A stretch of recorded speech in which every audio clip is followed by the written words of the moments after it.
And guys, ngayon magluluto ako ng creamy na sopas.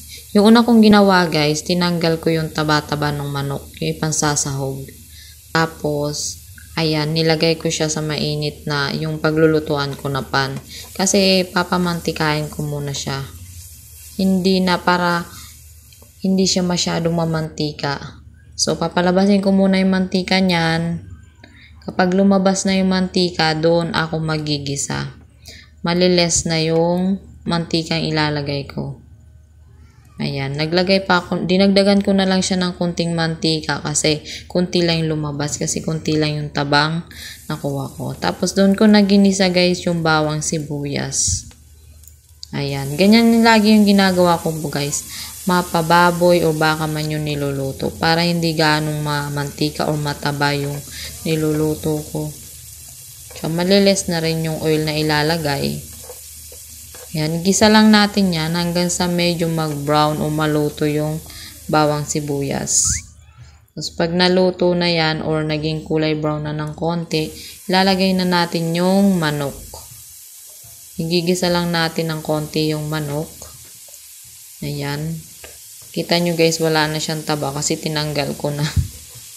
Ayaw kasi masyadong mamantika or mataba eh. Yan. Para iwas tayo sa cholesterol. Ayan, pagkagisa guys. Ayan, medyo naluto na ng konti yung manok. So, susunod natin gagawin, lalagyan na natin siya ng tubig. Ayan. Lagyan lang siya natin ng tubig. Tapos, haluin. Yan. Tansya-tansya lang guys yung paglalagay ng tubig kasi lulutuin pa rin natin yung pasta. Yan, tinakpan ko lang siya guys. Kapag kumulo na siya, lalagay na natin yung pasta. Yung macaroni. Yan, nilagyan ko na din siya ng pinong paminta. Yan, para maglasa.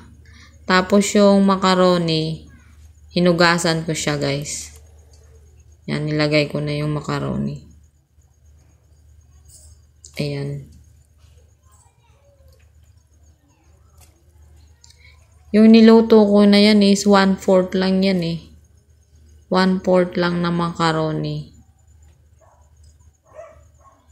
Yan, pagkalagay guys, nilagyan ko na rin siya ng timpla. Nilagyan ko na ng asin.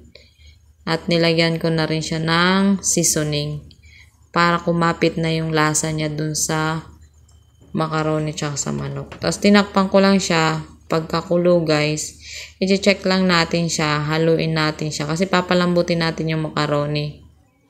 Yan, haluin lang paminsan-minsan kasi baka dumikit yung macaroni. Ayan. Tapos nilagay ko na rin yung isang latang ibap guys. Ayan. Inubos ko yung isang latang ibap para creamy talaga siya. Tapos haluin lang natin yan. Ayan, di ba? Creamy. Tapos nilagay ko na rin na yung carrots niya guys. Yung gulay yan. Lagay na natin yung gulay. Pero bago yun nyo ilagay guys, make sure na luto na yung macaroni nyo. Bago nyo ilagay yung gulay. Kasi kapag hindi pa, ma-overcook yan. Yan. Nilagay ko na rin yung repolyo. Yan, isang buong repolyo yan. Normal size lang. Ayan. Haluin lang natin para ma-mix siya.